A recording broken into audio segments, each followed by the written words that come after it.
João 1:15. Na verdade, nós vamos ler a partir do 14. João 1:14.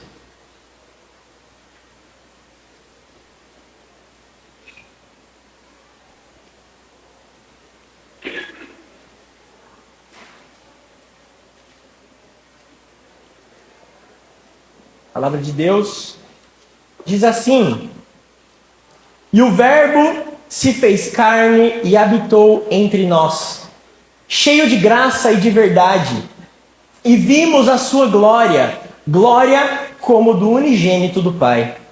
João dá testemunho a respeito dele e exclama: Este é aquele de quem eu dizia, ele vem depois de mim, mas é mais importante do que eu, pois já existia antes de mim. Porque todos nós temos recebido da sua plenitude e graça sobre graça. Porque a lei foi dada por meio de Moisés, a graça e a verdade vieram por meio de Jesus Cristo. Ninguém jamais viu Deus. O Deus unigênito que está junto do Pai é quem o revelou.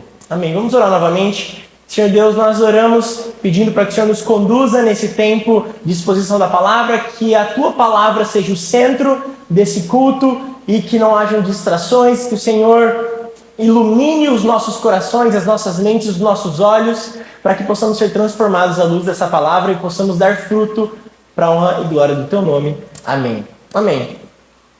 Bom, hoje nós vamos dar sequência à nossa série de exposições que nós começamos sobre o Evangelho de João. O pastor Val já fez as 2 primeiras exposições sobre esse livro e ele já trouxe uma introdução sobre o Evangelho de João e já ministrou sobre os primeiros 14 versículos desse livro, aqui no primeiro capítulo. E nas 2 primeiras ministrações, nós vimos o apóstolo João, o autor dessa carta, desse livro, iniciando a sua descrição sobre a vida e sobre a obra de Cristo Jesus, afirmando para nós, como nós já vimos anteriormente nos primeiros versos, de que Jesus é o Verbo eterno. Jesus é o Criador de todas as coisas. Ele é descrito como a luz do mundo, aquele que contém toda a vida em si, aquele que se fez carne e habitou entre nós. E hoje nós vamos meditar nos versos 15 a 18, para encerrar essa primeira parte do livro de João, o qual nós chamamos de o prólogo de João. O prólogo, um prólogo, nada mais é do que uma introdução de uma obra literária. Muitas obras literárias, muitos livros são compostos e no seu início nós encontramos prólogos. Um prólogo, ele serve para apresentar informações importantes antes do início da história principal começar a ser narrada. Então, a função de um prólogo é contextualizar o leitor do livro, da obra, e apresentar o tema central daquela obra. E é isso que João faz nos primeiros 18 versículos desse livro, aqui no primeiro capítulo. De forma suprema, o prólogo de João resume a forma como o verbo ou a palavra, que nós já vimos sendo o próprio Cristo Jesus, que estava junto com Deus no princípio de todas as coisas, que fez todas as coisas, ele entrou na esfera do tempo, ele entrou na história, ele entrou na esfera da tangibilidade.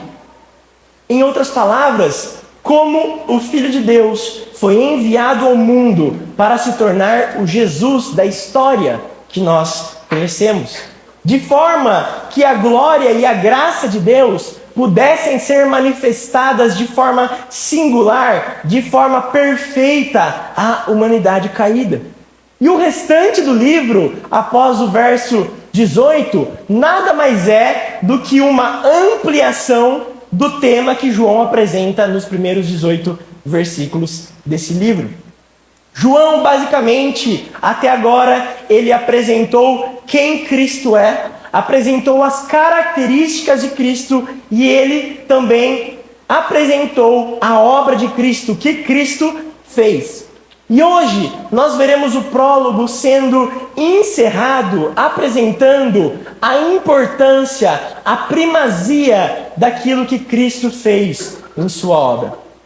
Mas antes de entrar na exposição do nosso trecho, dos versos 15 a 18, eu gostaria de refletir um pouco mais sobre o verso de número 14, já apresentado, já pregado pelo pastor Val no último domingo, mas que tem uma extrema importância para o trecho que nós vamos ver hoje.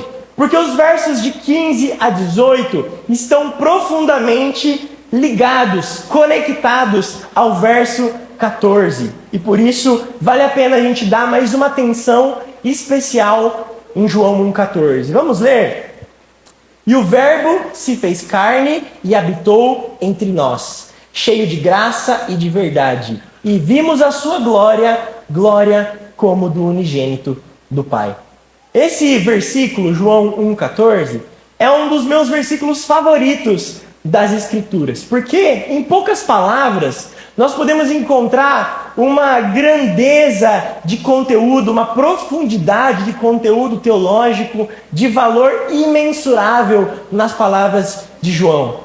O teólogo Grant Osborne afirma que João 1,14 é a maior frase já escrita na história da linguagem humana. A declaração teológica mais profunda já escrita por alguém. João 1,14. Nesse versículo, João está apresentando ao leitor o que de fato Jesus fez em sua obra. E o que ele fez foi se fazer carne e habitar entre nós. E esse é o maior milagre de toda a história do mundo, de toda a história da criação. A encarnação de Cristo é o maior milagre, é a coisa mais sobrenatural e profunda que já aconteceu na história. E a palavra verbo, aqui no verso 14, quando ele diz que o verbo se fez carne, nós já vimos que a mesma palavra utilizada no primeiro versículo de João, que é no princípio era o verbo, e o verbo estava com Deus, e o verbo era Deus. Esse verbo é a palavra grega logos. Muitos já ouviram falar da palavra logos. É uma palavra conhecida por causa da sua importância, principalmente aqui no livro, no Evangelho de João. E logos, no grego, significa literalmente palavra ou verbo. As duas traduções estão corretas, palavra ou verbo. E nós vimos no verso 1 que no princípio o verbo era Deus. O verbo estava com Deus. Sem o verbo, nada do que foi feito se fez. Ou seja, Cristo é o próprio verbo de Deus. Cristo é a própria palavra de Deus. Cristo é o verbo é Deus, o verbo criou tudo, a vida estava no o verbo é a luz do mundo. É isso que João introduz para nós ao introduzir o seu evangelho, a começar a apresentar o conteúdo da sua carta, a contextualizar os leitores sobre o seu evangelho. E a profundidade desse versículo, João 1,14, está no fato de que o verbo, a palavra, Cristo Jesus, vestiu-se de humanidade e se fez um de nós. Jesus tomou sobre si a plena natureza humana e ele se tornou completamente, totalmente, 100% humano. A única diferença entre nós e Jesus é que Jesus não tinha pecado algum. Jesus nunca pecou, Jesus não tinha uma natureza pecaminosa, e nós temos e nós pecamos. Mas, tirando o fator pecado, que é um fator muito importante, Jesus era completamente humano, assim como todos nós. Deus escolheu se fazer conhecido em um homem real, em um homem histórico, que viveu nesse mundo, nesse mesmo mundo que nós vivemos, fez parte da mesma história que nós vivemos. E quando o verbo se tornou carne, Deus se tornou homem. 100% homem, 100% Deus. Se a história do mundo, a história do universo, a história da criação, tem um clímax, um ponto alto, um ponto central da narrativa de todos os acontecimentos do universo, com certeza o clímax da história do mundo foi quando o Verbo se fez carne. Foi a encarnação de Cristo Jesus. No momento em que o próprio Deus nasce de uma mulher como um bebê feito de carne e osso, a encarnação é o clímax da história do mundo. Pense em Deus, o próprio Deus eterno, com toda a sua glória, poder, soberania, enclausurado, envolto, embalado em carne humana. Plenamente Deus, plenamente homem. Esse é um mistério que ultrapassa as nossas capacidades humanas de pensamento, de lógica, está muito além de nós, está fora do nosso alcance de entendimento. Assim como a Trindade, o conceito de Trindade, nós não entendemos completamente como isso é possível e nós não conseguimos explicar completamente esse conceito da dupla natureza de Jesus ou da Trindade, mas nós nos alegramos plenamente ao aceitar, confiar, crer nessa afirmação como uma verdade absoluta da nossa fé. Porque é assim que a Escritura nos revela Deus. É assim que a Escritura nos revela Cristo Jesus. E quando o apóstolo João escreve o seu evangelho, ele estava no contexto da época combatendo uma filosofia, uma heresia muito perigosa que contaminou a mente humana ali no primeiro século, no início da igreja, chamada de gnosticismo. Eu não sei que quantos já ouviram falar da seita gnóstica, do pensamento, da filosofia gnóstica, mas essa filosofia, essa forma de pensamento, afirmava que aquilo que era espiritual era bom, mas tudo aquilo que era material, tudo aquilo que era físico, tangível, aquilo que era carne, era mal, era ruim. E por isso eles negavam o fato de Deus ter encarnado como homem. Porque na cabeça deles, a salvação estava em você se desfazer, se livrar da carne, se livrar do mundo material. Você precisava alcançar o espiritual. Então, para eles, um ser bom como Deus nunca poderia assumir matéria, assumir carne, porque ele estaria se contaminando com algo que era ruim. E então, João escreve isso aqui, deixando claro aquilo que nós cremos, sendo o fato de que o Logos, o Verbo de Deus, se materializou, se tornou 100% homem, feito de carne e osso. Os mesmos elementos que estão nos nossos corpos estavam no corpo de Cristo Jesus. Jesus era feito de oxigênio, hidrogênio, carbono, nitrogênio. Não era feito de um elemento sobrenatural, divino, desconhecido, não. Jesus era composto da mesma carne, dos mesmos ossos que todos nós. E ele se fez humano de forma definitiva, de forma irreversível e habitou entre nós. É muito interessante esse termo, habitou entre nós, que João utiliza aqui no verso 14, porque a palavra habitou, no original do grego, significa eskenosem, é a palavra, e significa armar uma tenda, armar uma barraca, armar um tabernáculo. É isso que a palavra eskenosem significa. Ou seja, o Verbo se fez carne, o que João está dizendo é que o Verbo se fez carne e montou uma tenda entre nós. O Verbo se fez carne e armou uma barraca no nosso meio. Ele armou um tabernáculo entre nós. É interessante que alguns estudiosos, alguns tradutores, preferem utilizar o termo o Verbo se fez carne e tabernaculou entre nós. E eu acredito que essa palavra, esse verbo, faça mais sentido de acordo com o que João estava falando. É claro que habitou faz todo sentido, mas tabernaculou traz um sentido mais profundo do que João queria dizer. Porque o tabernáculo era a casa de Deus no Antigo Testamento. Se você tem já algum contato com a teologia do Antigo Testamento, você se lembra e você sabe que Deus habitava aqui na terra somente dentro do tabernáculo. O tabernáculo era a casa de Deus na terra. A presença de Deus na terra estava contida somente nessa estrutura chamada o tabernáculo, que depois se tornou o templo, o lugar da presença divina. E João diz: Jesus, o Verbo, se fez carne e tabernaculou entre nós. Ou seja, Jesus se tornou a nova localização da presença de Deus na terra, quando ele encarnou. A carne de Jesus se tornou o novo tabernáculo, a presença divina. Jesus substituiu o antigo tabernáculo de uma vez por todas.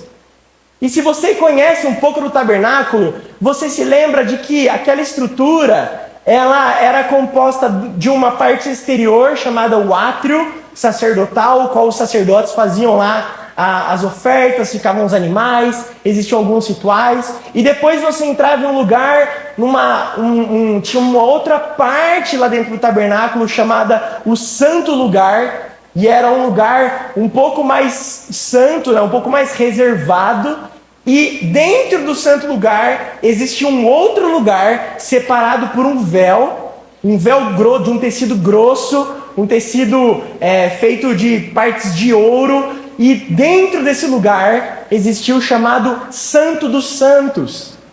Lá no Santo dos Santos ficava a Arca da Aliança. E era no Santo dos Santos, sobre a Arca da Aliança, que a presença de Deus estava.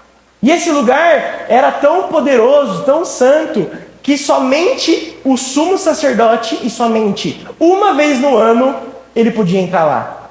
Ninguém podia acessar a presença de Deus. Somente um homem.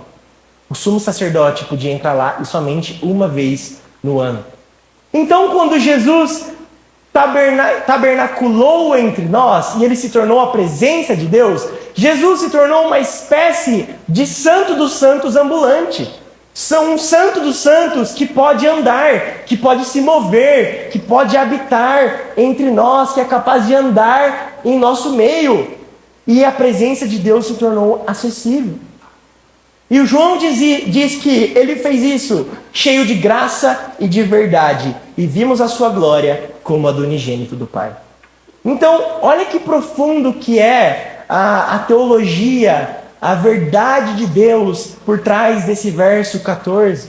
E eu estou falando tudo isso do verso 14 porque agora, entendendo o que foi de fato a encarnação de Cristo e a habitação de Jesus no nosso meio, é que podemos entender a importância e a primazia do Verbo se tornar carne e o que isso conquistou para nós. O que isso fez por nós.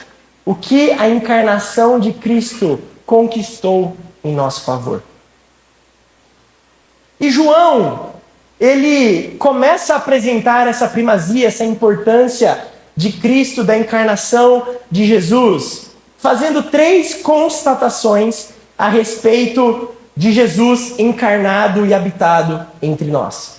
E ele começa a fazer isso, primeiro contando o testemunho de um homem que ele já havia apresentado anteriormente nos primeiros versos, e um homem que terá extrema importância ainda nesse evangelho, principalmente na próxima ministração. E esse homem é João Batista. Olha só o que ele diz no verso 15.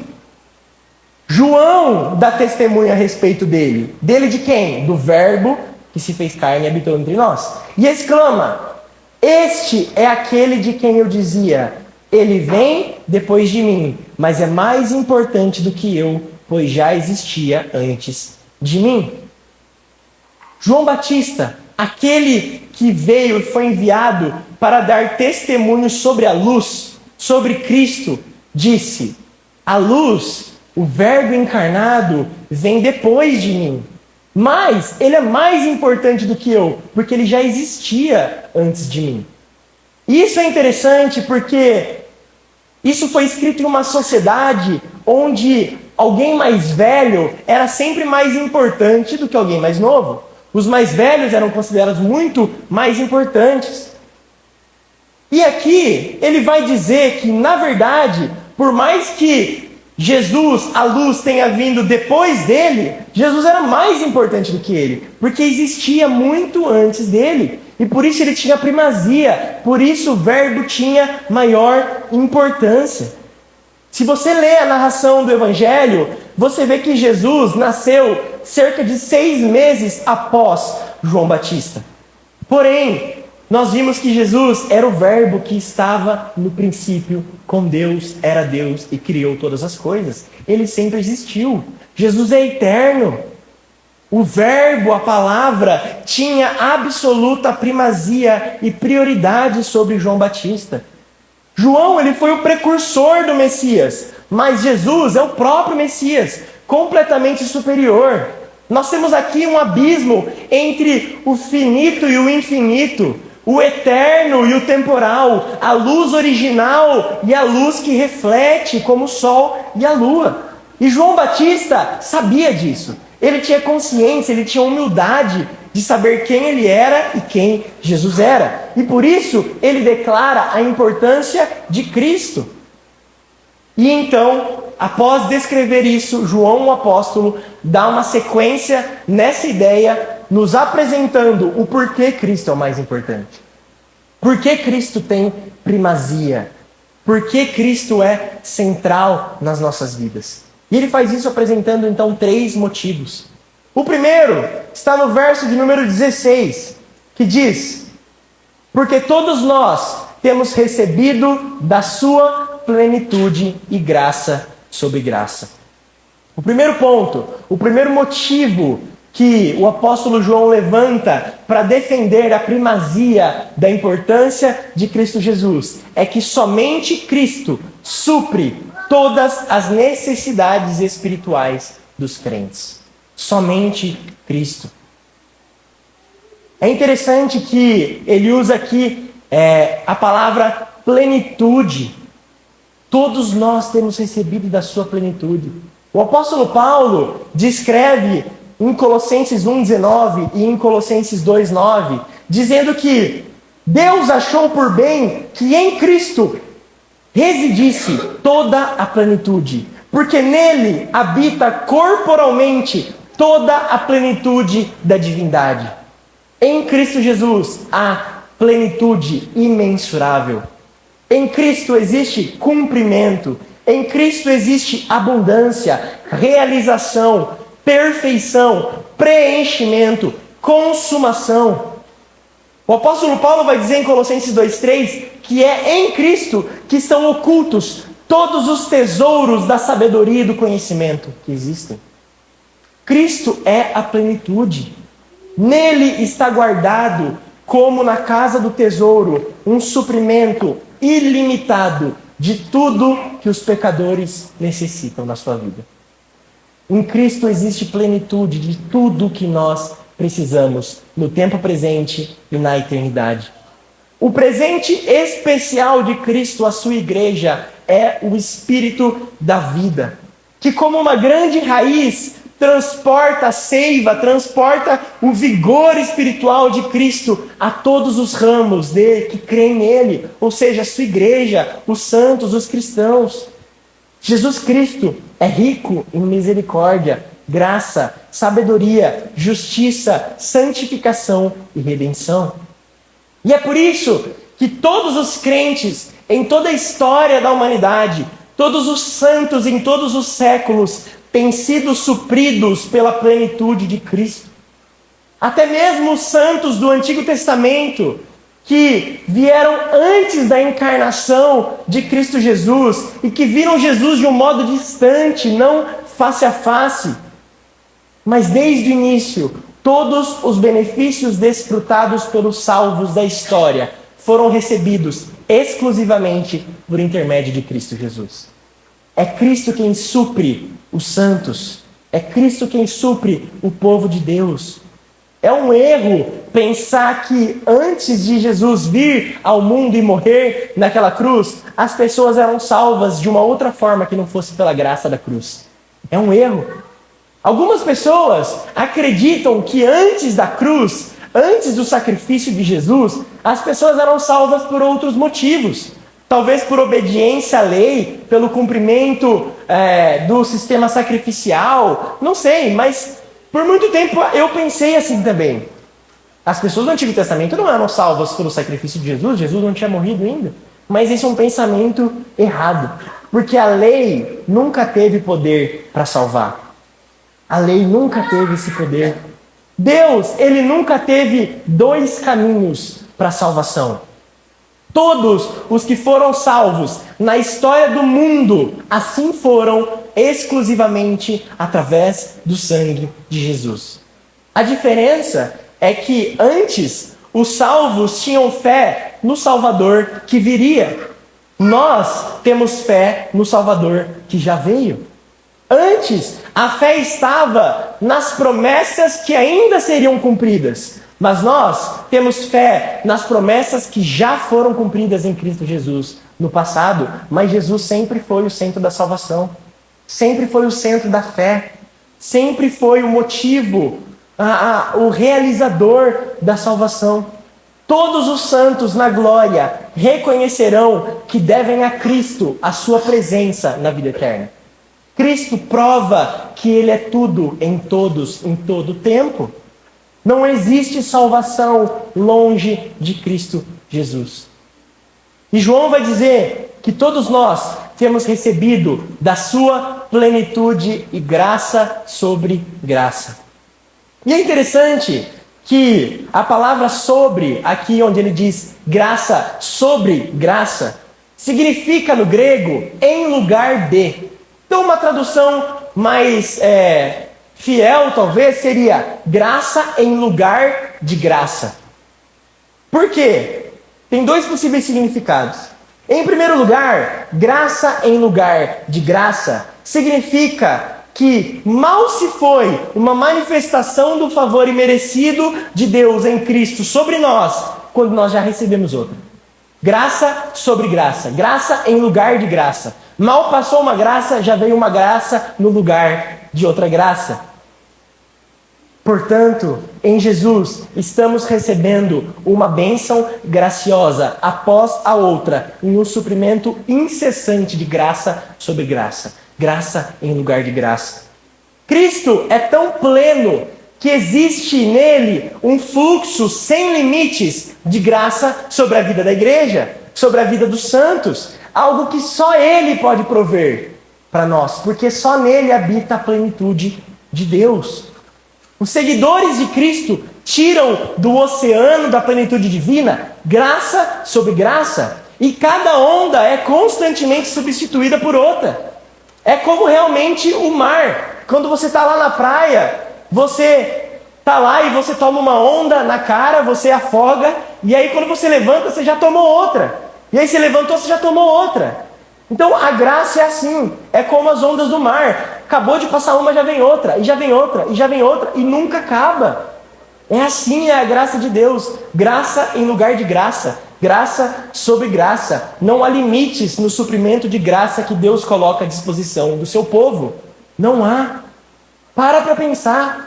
Quantas vezes durante o seu dia Deus derrama graça sobre a sua vida em diversas ocasiões, em diversos contextos. Às vezes nós nem percebemos, mas nós temos recebido constante graça em lugar de graça. Graça sobre graça. Seja uma graça de um prazer, de uma bênção, de algo muito bom que aconteceu na nossa vida, ou seja uma graça para te dar força para perseverar no sofrimento e nas tribulações, e quando as coisas estão dando errado.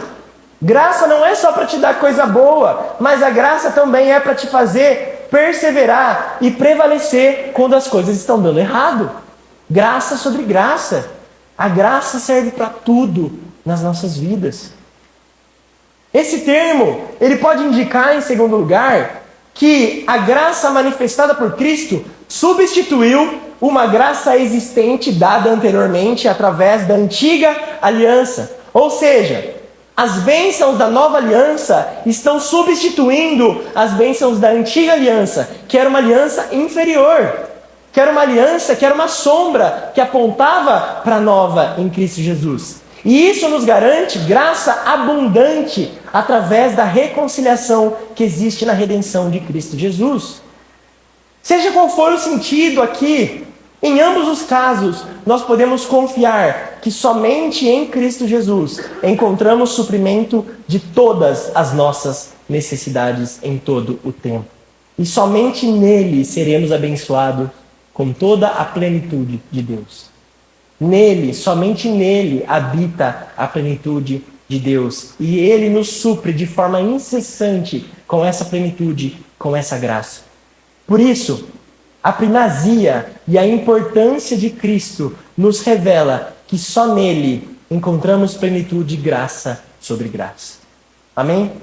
O segundo ponto, o que João defende aqui sobre a importância de Cristo Jesus e da sua obra da encarnação, está no verso 17. Vamos ler. Porque a lei foi dada por meio de Moisés. A graça e a verdade vieram por meio de Jesus Cristo. Então o segundo ponto de João aqui é que o evangelho de Cristo é superior à lei de Moisés. Ou seja, a nova aliança em Cristo é superior à antiga aliança. Moisés, ele foi um grande servo de Deus. E como um servo, ele foi fiel ao seu Senhor. Ele foi fiel ao chamado dele. Mas ainda assim, ele era apenas um servo, uma ferramenta de Deus. Se você já leu os primeiros livros da Bíblia, você viu que Deus escolheu revelar a sua lei através de Moisés. Então, principalmente ali, Êxodo, Levítico, Números e Deuteronômio. Deus, ele escolhe revelar a sua lei e fazer uma aliança com o seu povo, tendo como o líder, o mediador, esse homem chamado Moisés.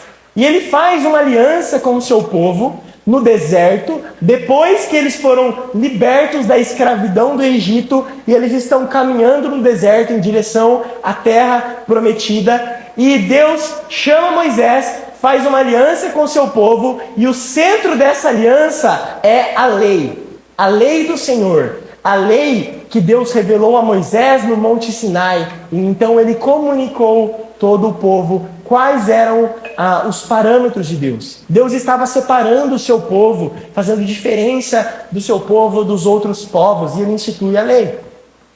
E a lei moral de Deus que Deus trouxe a Moisés no Monte Sinai, que nós conhecemos como os 10 mandamentos, por exemplo, era uma lei santa, era uma lei justa, era uma lei boa.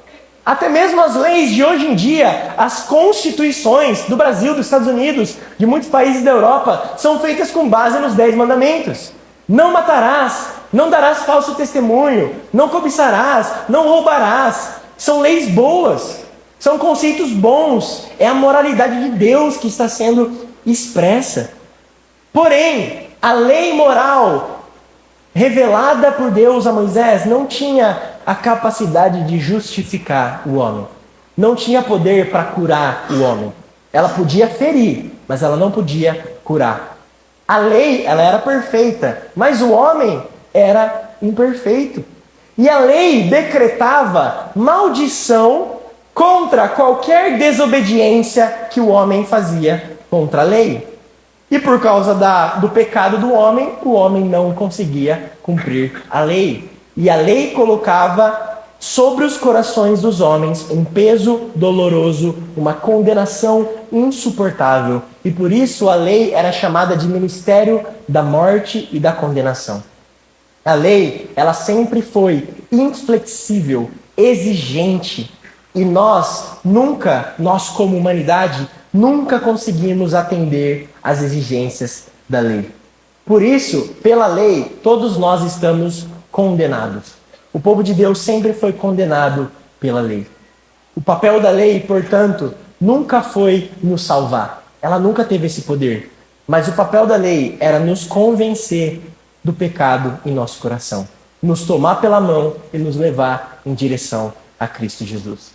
Por isso, a Bíblia vai dizer que o fim da lei é Cristo. O fim aqui não é de final, é finalidade. Não é de encerramento, mas é para onde aponta. Ou seja, o fim da lei é Cristo. A lei aponta para Cristo Jesus. Em Jesus nós encontramos graça e verdade. Ou seja, o propósito da lei de Deus era apresentar para a criação, para a humanidade, um caráter santo de Deus. A moralidade, o padrão de Deus. Ou seja, as pessoas olhavam para a lei e falavam, é assim que Deus é. É assim que ele é, essa é a justiça dele, esse é o padrão dele, essa é a moralidade dele, essa é a santidade dele. E a lei servia para mostrar isso, olhar na nossa cara e dizer, você é falho e você nunca vai alcançar o padrão de Deus. Por isso você precisa de um Salvador. Ou seja, a lei servia para nos direcionar a quem ia nos salvar do nosso pecado, da nossa incapacidade de cumprir a lei. A Bíblia diz que, eu não lembro ao certo número, mas acho que eram 613 leis. E a Bíblia diz que quando alguém infringia uma lei, ela infringia toda a lei. Então, o peso de cumprir com toda a lei do Senhor é algo que nunca foi possível para homem algum, por causa do pecado. Por isso a lei apontava para Jesus. E é por isso que João está dizendo aqui no verso 17 que a lei veio através de Moisés, mas a graça e a verdade vieram por meio de Cristo Jesus. A graça veio por intermédio de Jesus, porque foi Jesus quem tornou completamente conhecido o plano gracioso de Deus para a salvação. E por meio da fé em seu sangue, ele abre as fontes de misericórdia a todos os povos. Isso é graça, e é só em Cristo que nós encontramos capacidade de vencer o pecado. A verdade veio por intermédio de Cristo, porque ele cumpre em sua própria pessoa todos os símbolos, toda a lei, toda a sombra do Antigo Testamento, ao se revelar como o verdadeiro e definitivo sacrifício e sacerdote. Jesus revelou graça e verdade ao mundo. Sabe, não existia nada de errado com a lei de Moisés. A lei era boa, a lei era santa, mas a lei era uma preparação, era um tutor. A lei nunca poderia ter revelado a verdadeira graça para que os transgressores pudessem ser perdoados e ajudados em sua necessidade. Somente Cristo tem esse poder. Somente Jesus pode fazer isso. A lei nunca poderia ter revelado a verdadeira verdade, que é a realidade, a qual tudo no Antigo Testamento aponta, a salvação no nome de Cristo Jesus. Não há dúvida de que existia alguma graça e alguma verdade na lei de Moisés, porque era a revelação do caráter moral de Deus. Mas é a graça de Deus em sua plenitude e toda a verdade sobre a redenção só se fizeram conhecidas quando Jesus veio ao mundo morrer por pecadores. A graça em Jesus nos livrou da maldição da lei, da condenação da lei. Se não fosse a graça e a verdade de Jesus, nós estaríamos condenados pela lei e estaríamos frente à morte eterna. Por isso, a primazia e a importância de Cristo passam pelo fato de que Ele nos apresentou a graça e a verdade, nos livrando da condenação da lei que nos levava para a morte, e por causa do seu Evangelho recebemos a vida eterna. Amém? Terceiro ponto, está aqui no verso 18. Diz assim: ninguém jamais viu Deus. O Deus unigênito que está junto do Pai é quem o revelou. Por último, o terceiro ponto que demonstra a importância e a primazia de Cristo e da sua obra é que Cristo é importante, porque somente Ele revela Deus Pai à humanidade. Somente Cristo revela quem o Pai é. Os olhos de qualquer mortal jamais contemplaram o Pai. Nenhum homem jamais suportaria olhar a face de Deus. E olha só que interessante. João aqui está falando de Moisés. E quando ele fala sobre nenhum homem ter visto a Deus, ele traz a lembrança do leitor que conhece o Antigo Testamento de mais um acontecimento na vida de Moisés, que está lá em Êxodo 33, do verso 17 ao 23. Puder colocar para a gente ler? Êxodo 33, 17, isso.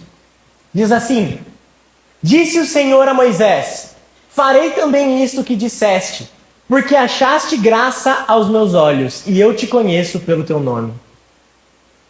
Então ele disse: Rogo-te que me mostres a tua glória. Respondeu-lhe: Farei passar toda a minha bondade diante de ti, e proclamarei o nome do Senhor. Terei misericórdia de quem eu tiver misericórdia, e me compadecerei de quem eu me compadecer. E acrescentou: Não me poderás ver a face, porquanto homem nenhum verá minha face e viverá. Disse mais o Senhor: Eis aqui um lugar junto a mim, e tu estarás sobre a penha. Quando passar a minha glória, eu te porei numa fenda da penha, de uma rocha, e com a mão te cobrirei, até que eu tenha passado. Depois, em tirando eu a mão, tu me verás pelas costas, mas a minha face não se verá. Então olha que interessante. Moisés tinha um relacionamento com Deus. Ele ouvia a voz do Senhor. Deus comunicava a Moisés as direções que o seu povo devia tomar. Ele ouvia Deus, mas ele nunca havia visto a face de Deus. Ele tinha um encontro com o Senhor na tenda do encontro, mas ele não podia estar frente a frente com Deus. E então Moisés fala para Deus: me mostra a tua glória. Ou seja, eu quero ver quem você é. Mostra quem você é para mim. E então Deus diz para Moisés: você não pode ver a minha face. Você não pode ver a minha glória. Você não pode ver quem eu realmente sou. Porque se você ver, você vai morrer. A sua humanidade não consegue, não tem sustento, não tem capacidade de me ver e continuar vivo. Por isso eu vou te colocar numa fenda, numa rocha, eu vou te cobrir com a minha mão, eu vou passar, e quando eu tiver passado, eu vou tirar a minha mão e você vai ver minhas costas. Só isso que você pode ver. Então olha só que interessante. Quando João diz aqui que ninguém nunca, jamais viu a Deus, não significa que nunca ninguém tenha tido alguma visão parcial e verdadeira de Deus. Porque Moisés teve, outros homens da Bíblia tiveram, como Isaías. Mas significa que ninguém nunca pôde estar frente a frente, face a face com o soberano Criador. Ninguém nunca havia visto o Senhor como Ele realmente é e sobreviveu para contar a história. Nunca, na história do mundo, um homem havia visto a face de Deus. A questão, porém, e essa é um ponto maravilhoso, é que agora, pela primeira vez na história da humanidade, as pessoas puderam ver a face de Deus em Jesus Cristo. Deus revelou a sua face. O Filho unigênito, que é Ele mesmo, Deus. É isso que ele diz. Tudo o que o homem mortal pode conhecer sobre Deus Pai é completamente revelado pelo Deus Filho. Aquele que desde a eternidade estava no seio do Pai, agradou-se em tomar sobre si a nossa natureza e, estando em forma de homem, revelou-nos tudo o que nossa mente humana limitada poderia compreender sobre a perfeição e a grandeza do Pai. Por meio das palavras, dos atos, da vida, da morte e da ressurreição de Cristo, nós aprendemos sobre Deus Pai o máximo que as nossas mentes falhas podem no momento suportar. Tudo o que nós precisamos conhecer sobre Deus está em Cristo Jesus. A sabedoria perfeita de Deus, o seu grande poder, o seu amor indizível pelos pecadores, a sua santidade incomparável, a sua justiça, o seu ódio pelo pecado. Nada disso poderia ser demonstrado aos nossos olhos com mais clareza do que por meio da vida e da morte de Cristo Jesus, o Filho de Deus. Ele é a revelação perfeita de Deus. Por isso, o autor de Hebreus vai descrever Cristo como o resplendor da glória do Pai e a expressão exata do seu ser. É assim que o autor de Hebreus descreve Jesus. Jesus é a expressão exata do ser de Deus, o resplendor da glória do Pai.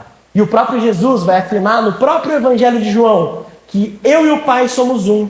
E quem vê o Pai, quem vê a mim, vê o Pai. E é interessante aqui que nesse texto, quando ele diz o Deus unigênito que está junto ao Pai, o termo junto ao Pai, aqui no verso 18, é literalmente está no peito do Pai, está no seio do Pai. E essa é uma metáfora para uma relação de intimidade que o Filho tem com o Pai e teve durante toda a eternidade.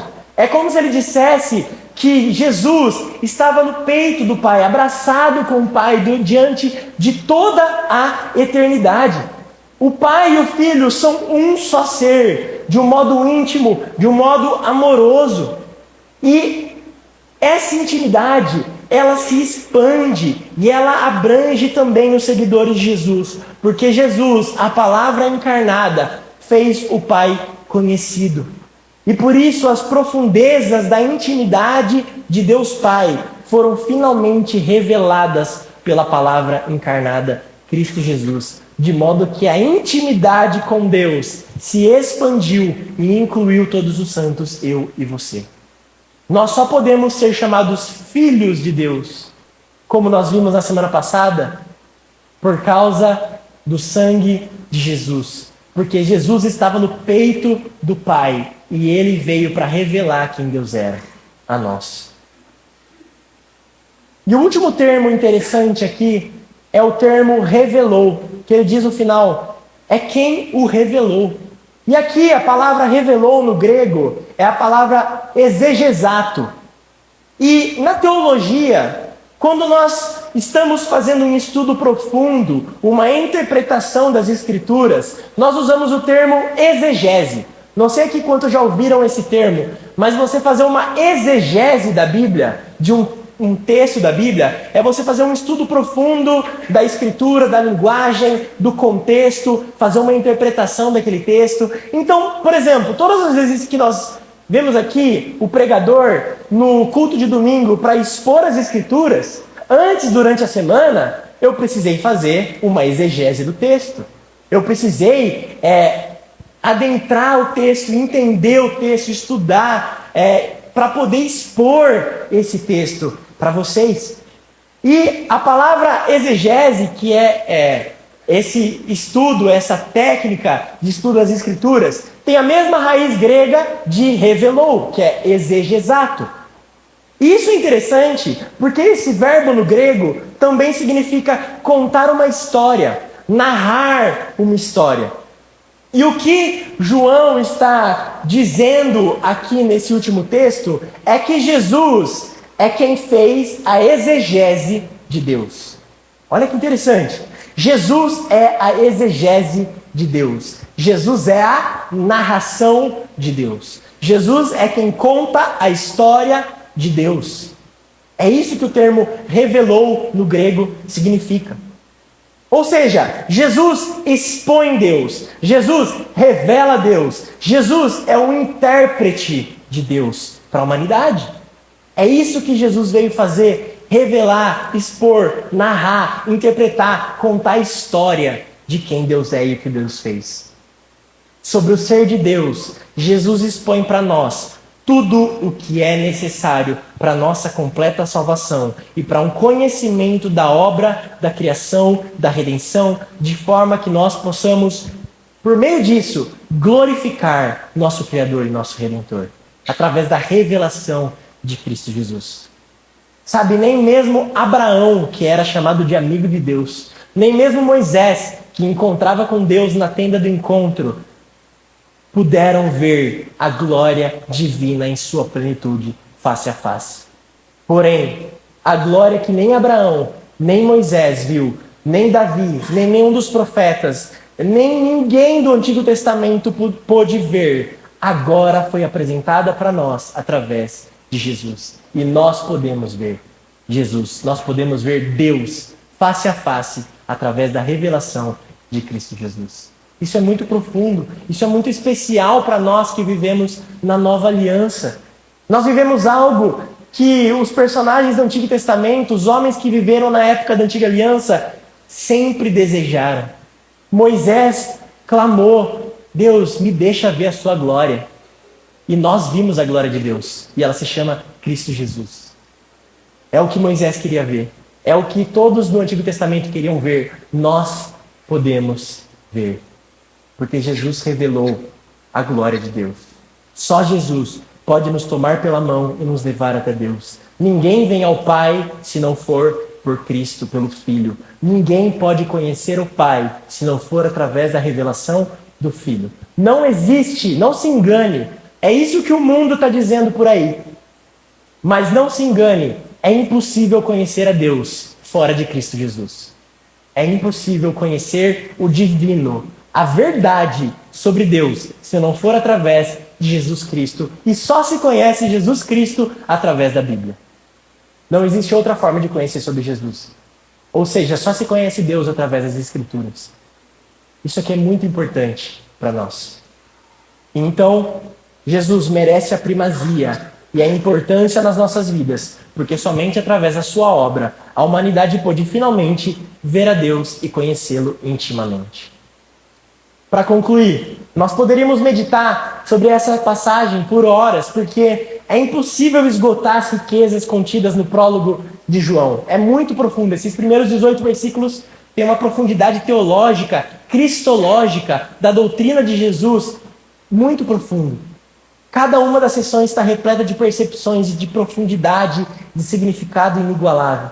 Mas o mais significativo de tudo isso, e é o que nós precisamos sair daqui com isso gravado na nossa mente, no nosso coração, é que o Verbo de Deus tomou carne humana, encarnou, e assim fez como a glória de Deus habitasse entre o seu povo. Ele caminhou entre nós, ele caminhou na Galileia, na Judeia, como Deus homem, o Verbo de Deus, o Deus Emanuel, que é Deus conosco.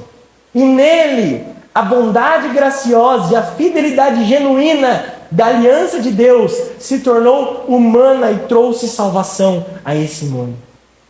E enquanto nós meditamos nessa realidade maravilhosa, nós precisamos colocar os problemas desse mundo, os problemas das nossas vidas em outra perspectiva. Porque como nós confiamos totalmente nesse Deus, nesse homem, nós somos verdadeiramente parte da nova criação e podemos nos elevar acima de todo o mal desse mundo que nos cerca e caminhar em triunfo e em vitória de Cristo Jesus para as nossas vidas.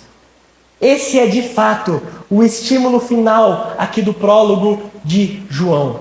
A plenitude de Deus veio em Jesus, a palavra, a bondade graciosa de Deus e a fidelidade de Deus, não apenas como conceitos teológicos, teóricos, mas como experiência viva nas nossas vidas. Nós experimentamos a graça, nós experimentamos a verdade, experimentamos a bondade de Deus e nós somos transformados.